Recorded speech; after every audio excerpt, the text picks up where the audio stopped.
Russia may be on the outs with the West, but don't be fooled, Moscow is far from isolated.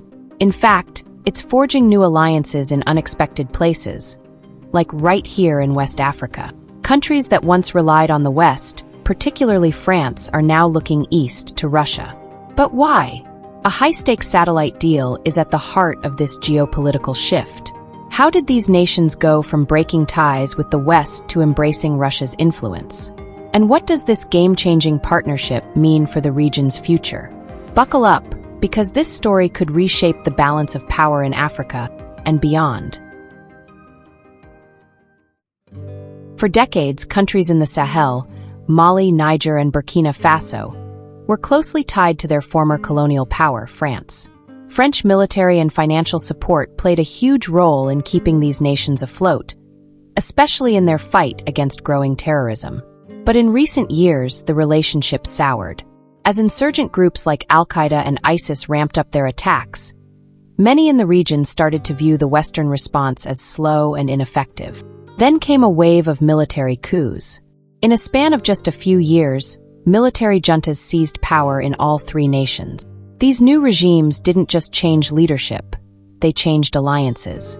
Disillusioned with the West and France's military intervention, they made a radical decision: to break from their traditional Western partners. In place of Western support, they turned to a new player, Russia.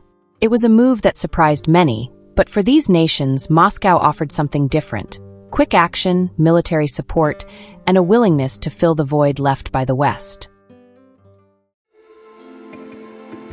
When the military juntas in Mali, Niger, and Burkina Faso decided to sever ties with the West, Russia wasted no time stepping in. With Western forces on their way out, Moscow saw an opportunity to establish itself as a key player in West Africa, one that the region's leaders were eager to accept. The infamous Wagner Group, a private military company with close ties to the Kremlin, became Russia's boots on the ground in the Sahel. Known for their operations in Syria and Ukraine, Wagner mercenaries quickly filled the security void left by departing French troops. For the military governments in Mali, Niger, and Burkina Faso, the Wagner Group offered something they had long sought: immediate hands-on support in the fight against terrorist insurgents. But Wagner's influence didn't stop there. Behind the scenes, the Kremlin was working to cement a more strategic partnership. Russia's support went beyond mercenaries.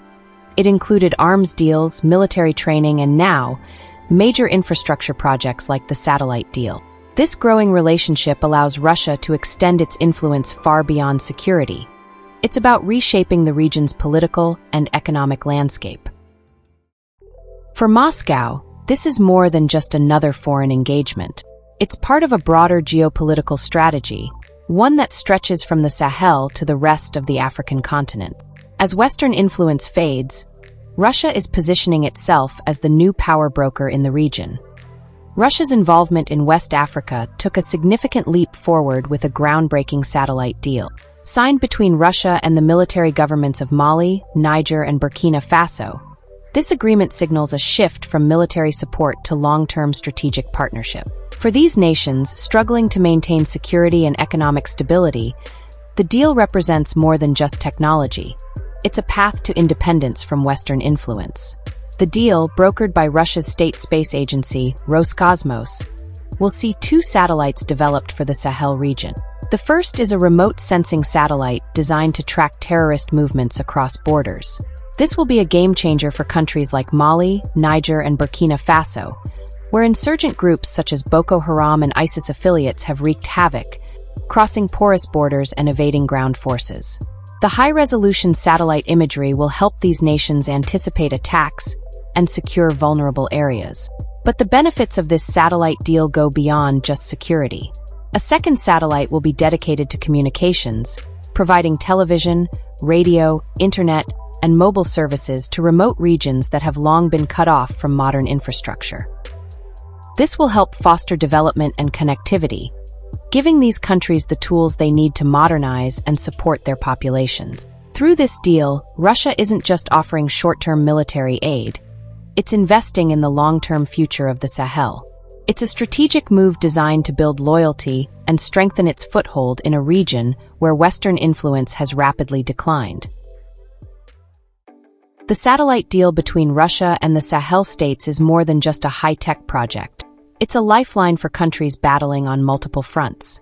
Terrorism, economic instability, and a lack of modern infrastructure have plagued the region for years, and these satellites aim to change that. The first satellite, designed for remote sensing, is set to provide crucial real-time data for tracking terrorist movements across Mali, Niger, and Burkina Faso. With insurgent groups like Boko Haram, Al-Qaeda, and ISIS affiliates launching cross-border attacks, the ability to monitor vast, hard-to-reach areas is vital.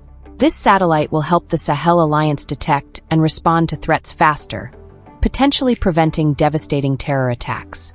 But these satellites aren't just about fighting terror. The second satellite in the deal focuses on communications, bringing much-needed technology to some of the most remote areas in the Sahel.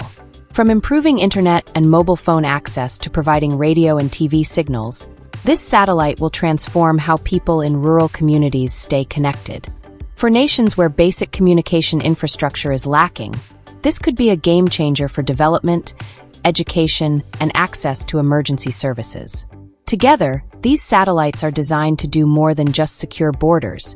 They're about building a stronger, more connected future for the Sahel. In a region long overlooked by Western powers, Russia is stepping in with technology that addresses both security and development, cementing its influence in a critical part of Africa. This satellite deal isn't just about satellites. It's about reshaping the geopolitical landscape of West Africa. As Russia deepens its involvement in Mali, Niger, and Burkina Faso, we're witnessing a major shift in global power dynamic. Traditionally, this region has been under the influence of France and Western powers. But as these nations break away from their former colonial ties, Russia is positioning itself as the new key player. For Moscow, this deal signals long-term ambitions in Africa. By investing in high-tech infrastructure and security solutions, Russia is not just filling a temporary void. It's building a foundation for lasting influence. The satellite project is expected to take 5 years just to complete its initial phase, a clear indication that Russia plans to stay involved in West Africa for the foreseeable future. The implications are enormous. For the Sahel states, aligning with Russia offers an alternative to decades of dependency on the West. They gain new technologies, military backing, and development opportunities. But it also means that these nations are becoming part of a broader geopolitical struggle, where Western influence is fading and Russia, and by extension China, are stepping in to reshape the region's future. As this partnership grows, the balance of power in West Africa could permanently shift. The satellite deal is just the beginning. Russia is making a play for long-term dominance. And this could mark the start of a new era where the Sahel region becomes a stronghold of Russian influence in Africa, challenging the West's traditional grip on the continent. As Moscow strengthens its foothold, the region and the world are watching closely. Will this partnership reshape the future of the Sahel? And how will Western powers respond? Only time will tell. One thing is certain: the dynamics of global influence are shifting, and West Africa is emerging as a key battleground for this new era of geopolitical power play. What do you think about Russia's growing influence in the region? Let us know in the comments below. Thanks for watching.